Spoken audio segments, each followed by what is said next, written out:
और इस बीच आपको बता दें, हमीदुल रहमान का ये जो वीडियो सामने आया है, इसको लेकर अब बीजेपी ने इलेक्शन कमीशन से कहा है कि वो इसको संज्ञान में ले और कार्रवाई करे, क्योंकि सीधे सीधे टीएमसी का ये जो एमएलए है वो लोगों को, वोटर्स को डराने की कोशिश कर रहा है। बड़ी खबर आपको बता दें, इस वक्त की बड़ी खबर, चुनाव आयोग से बीजेपी ने मांग उठाई है, एमएलए हमीदुल रहमान पर एक्शन होना चाहिए, कह रही है बीजेपी। बीजेपी ने यह भी कहा कि इलेक्शन कमीशन हमीदुल रहमान की धमकी को संज्ञान में ले, ये वोटर्स को डराने की कोशिश है। हमीदुल रहमान का वीडियो वायरल हुआ था, जिसको लेकर बीजेपी दावा करे कि हमीदुल रहमान जो कि टीएमसी का एमएलए है, वो सीधे सीधे वोटर्स को डराने की कोशिश कर रहा है, धमकी दे रहा है कि चुनाव के बाद जो केंद्रीय बल है वो तो यहां से चला जाएगा, उसके बाद हमसे ही, यानी हमारे बल से ही निपटना पड़ेगा। और साथ ही वोटर्स को यह भी डराते हुए बाकायदा कहता हुआ नजर आया कि चोपड़ा में 90% वोट टीएमसी को मिलना चाहिए। इस पूरे वीडियो को लेकर बीजेपी अब चुनाव आयोग से मांग कर रही है कि हमीदुल रहमान के खिलाफ एक्शन हो। और इसी बीच एक और बड़ी खबर आपको बता दें, ममता के मंत्री फिरहाद हकीम के बोल बिगड़े हैं। सीबीआई का कोई सम्मान नहीं करता, ये बोला है फिरहाद हकीम ने।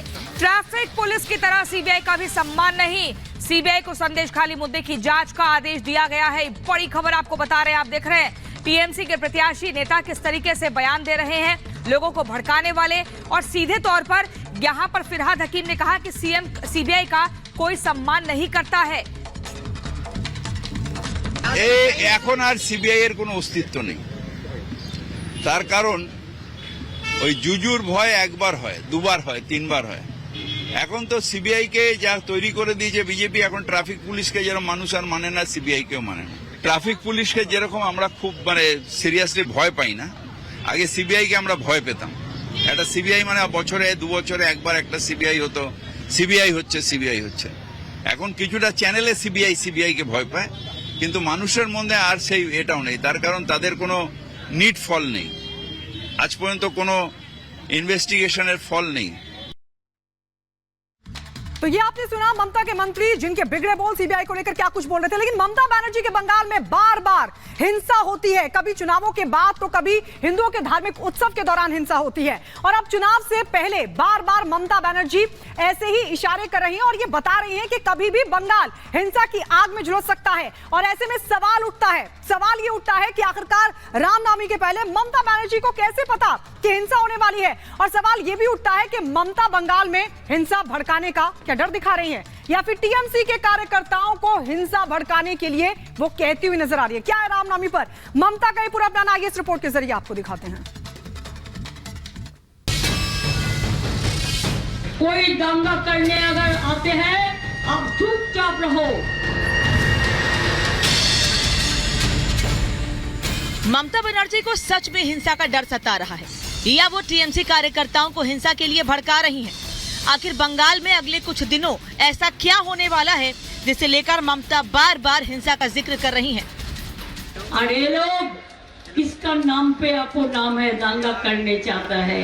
कोई दंगा करने अगर आते हैं, आप चुपचाप रहो, माथा ठंडा रहो, बिल्कुल आप रहे कुल, हम रहेगा कुल। उसको दंगा फसाद का टकराव हम नहीं करने देंगे। पिछले साल रामनवमी पर पश्चिम बंगाल में हिंसा भड़की थी। राज्य के अलग अलग इलाकों में हिंसा की तस्वीरें सामने आई थी। सरेआम राम भक्तों पर धारदार हथियार से हमले किए गए थे। ऐसे में राम जन्म उत्सव से कुछ दिन पहले ममता बनर्जी का ये बयान चिंता का विषय हो सकता है। सुनिए इस पर बीजेपी क्या कहती है। जिस प्रकार से बंगाल की पुलिस काम कर रही है, जिस प्रकार की राजनीतिक हिंसा वहाँ पर चल रही है, उसको देखते हुए उन्होंने बार बार सौंपा है। तो आज ममता बनर्जी जी संविधान बचाओ के नाम पर आज किसको बचा रही है? कभी शाहजहां जैसे बलात्कारी को, कभी भ्रष्टाचारी जो पार्था चैटर्जी ऐसे लोगों को, और कभी बम ब्लास्ट करने वाले लोगों को। ब्लास्ट करने वाले बलात्कारी और भ्रष्टाचारी बचाओ चल रहा है, और ममता दीदी संविधान के पक्ष में नहीं। बंगाल की धरती शांति की धरती, शांति के संदेश की धरती पर ममता बनर्जी खेला होबे की संस्कृति थोप रही, लोगों को उकसाया जा रहा है। ममता बनर्जी बंगाल को चंद राजनीतिक लाभ और वोट बैंक के कारण उकसा रही है। ये आज के मॉडर्न भारत की नई जिन्ना का अवतार है, जो बंगाल और देश के लिए दुर्भाग्यपूर्ण है। देश विरोधी गतिविधियों में शामिल टीएमसी नेताओं की धरपकड़ से ममता बनर्जी घबरा गई हैं। अब उन्हें पश्चिम बंगाल की सत्ता हाथ से निकलती दिखाई दे रही है। यही कारण है कि वो अब हिंसा की बात करने लगी हैं। एक चॉकलेट बम भी बम फटते हैं, एनआईए को भेज देता है, सबको अरेस्ट कर लो। सबको अरेस्ट करते करते तुम्हारा देश ही सुनना हो जाएगा। यही बात में रहता है। हम तो एक छोटा आसमान चाहते हैं, सुंदर आसमान, जिसके लिए सब लोगों ने एक साथ में रहेगा। हम एक सुंदर आसमान चाहते हैं। बीजेपी तो ऐसे ही इंटर कर चुकी है और कसके करेगी। क्या ममता जी खाली रोहिंग्या का संरक्षण देना चाहती हैं या संदेश खाली के शाहजहां शेख टाइप के लोगों को जो महिलाओं के साथ अत्याचार करते हैं, ये देख रहा है। चुनाव से पहले बीजेपी की आक्रामकता को देखकर ममता बनर्जी बौखला गई हैं। जिस तरह से सीएम ममता बनर्जी ने ईद के मौके पर आयोजित किए गए एक खास धार्मिक आयोजन में एनआरसी, सीए और सिविल कोड के कानून का विरोध किया, वो पूरी तरह से एक्सपोज हो गई हैं।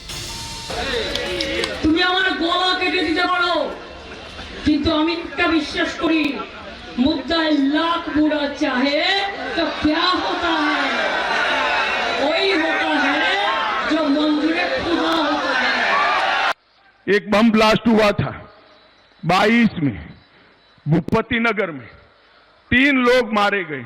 इसकी जांच हाई कोर्ट ने एनआईए को दी और ममता दीदी एनआईए पर केस रजिस्टर कर बम ब्लास्ट करने वालों को बचाना चाहती है। ममता दीदी शर्म करो, शर्म करो। साफ है, सीएम ममता बनर्जी का ये बयान लोकसभा चुनाव में हिंदू मुस्लिम वोटर्स के बीच खाई पैदा करके वोटों का ध्रुवीकरण करना है, जिसमें अब पूरा टीएमसी खेमा जुट गया है।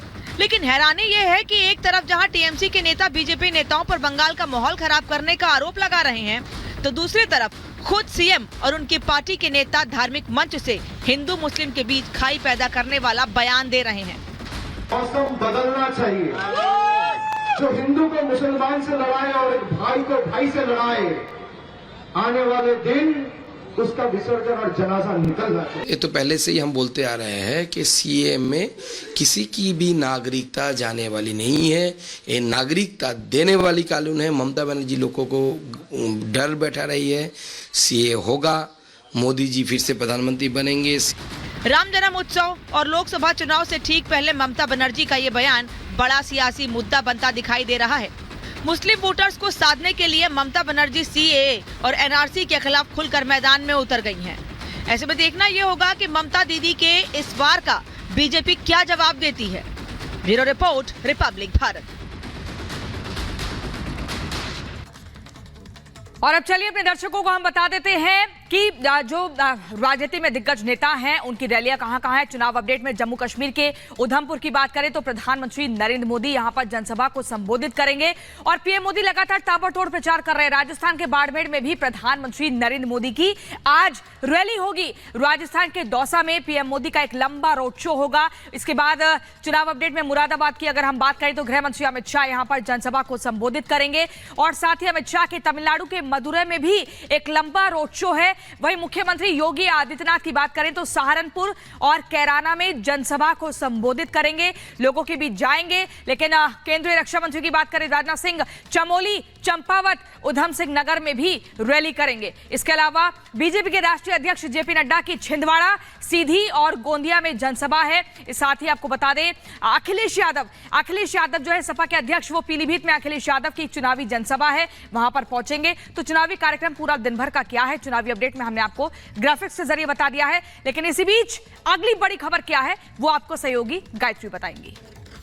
और अब प्रियंका से चुनावी अपडेट के बाद सीधे आपको लिए चलते हैं हिमाचल की सियासत में। जी हां, हिमाचल प्रदेश के मंडी लोकसभा सीट से जब से बीजेपी ने कंगना रनौत को उम्मीदवार घोषित किया है तब से कांग्रेस बौखला गई है। लगातार कांग्रेस के जो नेता हैं वो अभद्र टिप्पणी कर रहे हैं। तो कंगना रनौत ने भी किया पलटवार। उन्होंने राहुल गांधी और विक्रमादित्य को छोटा पप्पू और बड़ा पप्पू बता दिया है। तो उधर विक्रमादित्य ने भी दे दिया है जवाब। आइए इस रिपोर्ट में आपको दिखाते हैं।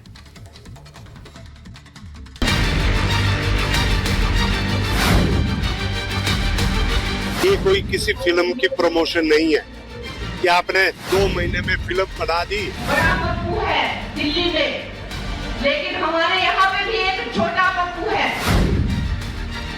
कंगना जब से मैदान में उतरी हैं, किसी ने नौ शिक्षा कहा तो किसी ने मंडी का रेट पूछकर फूहड़ टिप्पणी की तो किसी ने कुछ और। लेकिन जैसे जैसे सियासी गर्मी बढ़ रही है, फिल्मों की तरह राजनीति में भी कंगना अपने हुनर का लोहा मनवा रही हैं और 24 के चुनावी जंग में मोदी की शेरनी दहाड़ रही है। बड़ा पप्पू है दिल्ली में, लेकिन हमारे यहाँ पे भी एक छोटा पप्पू है। सब पप्पुओं को जो भी है, जो मुझे धमका रहे हैं, मैं चुनौती देती हूँ कि ये तुम्हारे बाप दादाओं की रियासत नहीं है जो तुम मुझे डरा के धमका के यहाँ से बाहर भेज दोगे। सीधा अटैक और खुलकर हमला। कंगना का ये वार किस पर है और निशाना कहां है, समझना मुश्किल नहीं है। दरअसल जब से बीजेपी ने हिमाचल की मंडी सीट से कंगना को मैदान में उतारा है, वो कांग्रेस नेताओं के निशाने पर है। कंगना को टारगेट करने के लिए विपक्षी नेता बदजुबानी का सहारा ले रहे हैं। सुप्रिया श्रीनेत के बाद अब कांग्रेस के सुंदर ठाकुर ने कंगना के खिलाफ जहर उगला है, तो कंगना ने भी पलटवार करने में देरी नहीं की। ये कोई किसी फिल्म की प्रमोशन नहीं है कि आपने 2 महीने में फिल्म बना दी